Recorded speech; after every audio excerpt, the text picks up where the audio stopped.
అందరికీ hi friends. ముందుగా చెప్పకుండా మ్యాటర్లోకి అయితే వెళ్ళిపోదాం.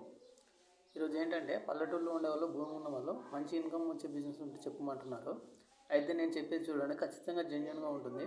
అదేంటంటే ముందుగా మొదలుపెట్టేవారు చిన్నగా స్టార్ట్ చేయండి. అదేంటంటే కుర్రమీను చేపల పెంపకం. దీనికి ఒక చిన్న గుంట తీసుకొని చిన్నగా స్టార్ట్ చేసుకోండి. చేప పిల్లలు మార్కెట్లో ₹5 నుండి ₹10 వరకు దొరుకుతాయి. మీకు ఒక మంచి ఎక్స్పీరియన్స్ కావాలి కాబట్టి అందుకని మీరు కొద్దిగా ఒక 500 నుండి ₹1000 పిల్లలు అయితే 1000 పిల్లలు అయితే తెచ్చుకోండి. అయితే దీని ఖర్చు కూడా చూసేద్దాం. 500 ఖర్చు అయితే 500 పిల్లలు తీసుకొచ్చినట్టయితే 500 × 5 టోటల్గా 2500 వస్తుంది. అదే ₹10 చొప్పున పిల్లలు 500 పిల్లలు తీసుకున్నట్టయితే 5000 అవుతుంది. అలాగే ₹10 పిల్లలు కూడా దొరుకుతాయి ఫ్రెండ్స్. ₹10 పిల్లలు అయితే ఒక 1000 పిల్లలు తీసుకున్నాం అనుకోండి, 1000 × 10 10,000 అవుతుంది. తవ్వకానికి మరో 5000 పెట్టుకోండి. దానా ఖర్చు మొత్తం క్రాప్ వచ్చేసరికి ₹1,00,000 ఖర్చు అవుతుంది. అలా కాకుండా కొద్దిగా పశువుల వేడ కానీ వారు ఎంచుకున్న నీటి కుంటలో గడ్డి, నాచు ఇలా ఉంటే మాత్రం దానా అవసరం పడకపోవచ్చు.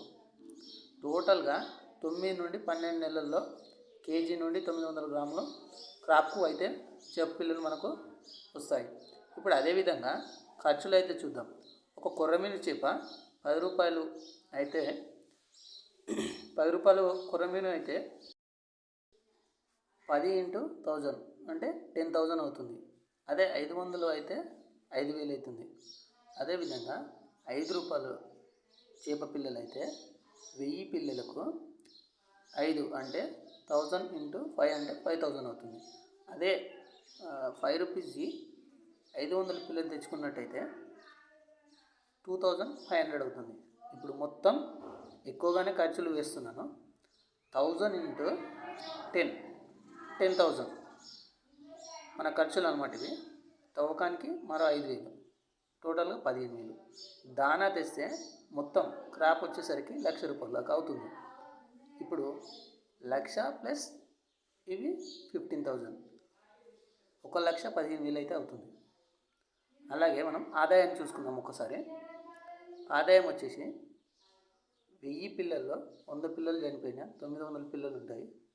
900 × 500 అంటే టోటల్ 4,50,000 అయితే వస్తుంది సంవత్సరానికి.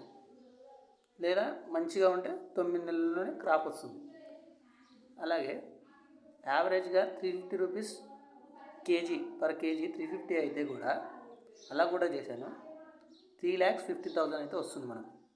చివరగా చెప్పేది ఏంటంటే మీరు చిన్నగా స్టార్ట్ చేస్తే ఎక్స్పీరియన్స్ అయితే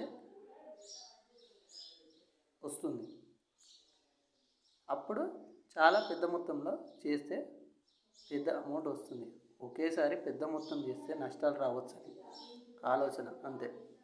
వీలైతే దానా లేకుండా పశువుల పేడ, గ్రాస్ ఎక్కువగా నీటిలో ఉండేలా చూసుకోవాలి. దానా ఖర్చు దీంతో తగ్గుతుంది కాబట్టి మనము ఎక్కువ ప్రాఫిట్ పొందొచ్చు. అంతే ఫ్రెండ్స్. వీలైతే లైక్ చేయండి, షేర్ చేయండి, కామెంట్ చేయండి.